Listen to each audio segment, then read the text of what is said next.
Hi,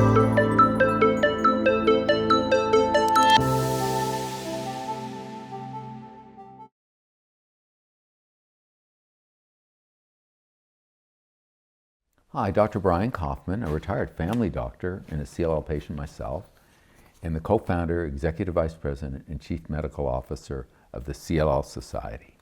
And I'm here to present some of the more interesting papers for CLL patients from the research that was presented at ASH, or the American Society of Hematology's annual meeting held in San Diego, California in December of 2024.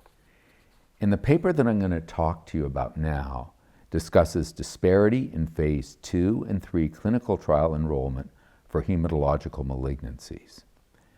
Now, while this isn't specific to CLL, there is CLL data in it, and I think it's an important message and an important part of the mission of CLL Society is to make sure that all patients, regardless of their age, gender, ethnicity, or race, have access to their best care. So what's the bottom line on this? Despite improvements in CLL and other blood cancers, disparities persist, with Blacks, Hispanics, and females being underrepresented in clinical trials. This research was done by Anna Gong, MD, PhD, from Princess Margaret Centre in Toronto, Ontario, Canada. This is one of the major, if not the major, cancer centers in Canada, and her colleagues. And she presented it in a poster session at the American Society of Hematology's annual meeting in December 2024 in San Diego, California. In the way of background, everyone knows who frequents this site that new therapies have revolutionized the treatment of chronic lymphocytic leukemia and also other blood cancers. But there are persistent disparities in the benefits that are realized based on age, gender, race, and ethnicity. This research looks at one aspect of those disparities, namely the imbalance seen in who enrolls in all clinical trials, phase 2 or phase 3. So phase 1 are the early trials, phase 2 are the larger safety trials, and phase 3 are the trials that get the drug approved, the big trials. So the research presents all heme malignancies, and we'll touch on some of those, but we're going to mostly focus in my discussion on CLL. These disparities can result in significant problems. The first is that often the best care is available through a clinical trial. And sometimes it's the only pathway to life-extending novel therapies. Access to best care is not being optimized for too many patients based on their age, gender, race, or ethnicity. 2, when participants in a trial don't represent the community that is being treated, results can be biased, and important variations between different groups may be missed. Maybe there's a different kind of metabolism in different peoples of different ethnicities. The heterogeneity of responses and adverse events based on age, gender, race, and ethnicity cannot be well assessed if the population doesn't represent the population that will be treated.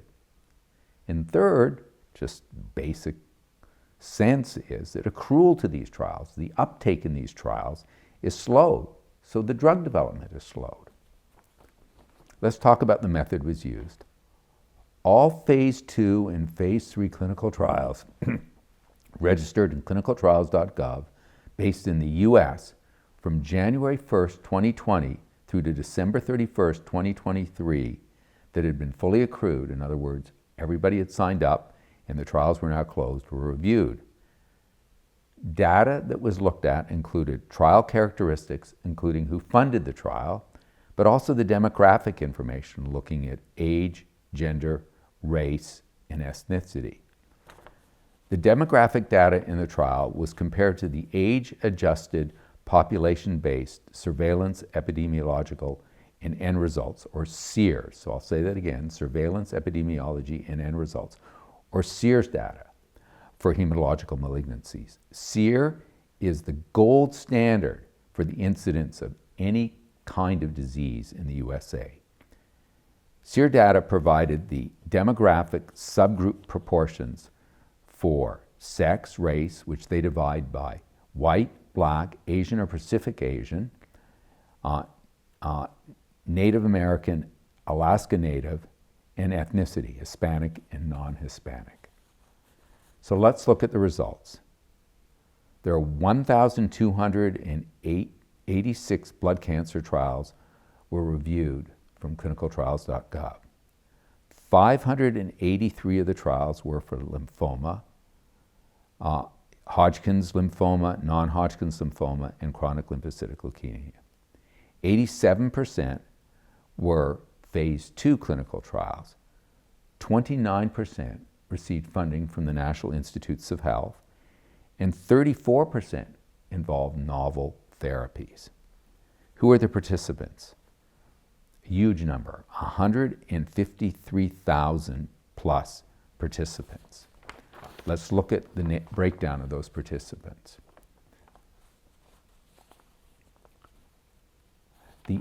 The only 57% of the trials reported the race of the patient, and ethnicity was only told to us in 39%. So here's what we know from those numbers. 84.4% were white, 7.7% were Asians or Pacific Islanders, 6.3% were black, only 0.3% were Native American or Alaskan Natives, and 87.9% were non-Hispanic. So here's what we want to get to. Let's compare what the base population, the SEERS data was, compared to the clinical trial enrollments. So blacks make up 1 out of 10 of those with hematological malignancies, exactly 10.3% compared to SEERS data. But they only represented 6.3% of those participants in all the clinical trials that reported race. This is a very significant difference. Let's look at the CLL data specifically. Approximately 7% of all CLL patients are black, but they only made up 3.8% of those in clinical trials, so severely underrepresented. I'm going to pull out one other disease because it's a very important disease, multiple myeloma. It's the most common blood cancer in blacks, and blacks have worse outcomes than whites. And the difference here was even more dramatic.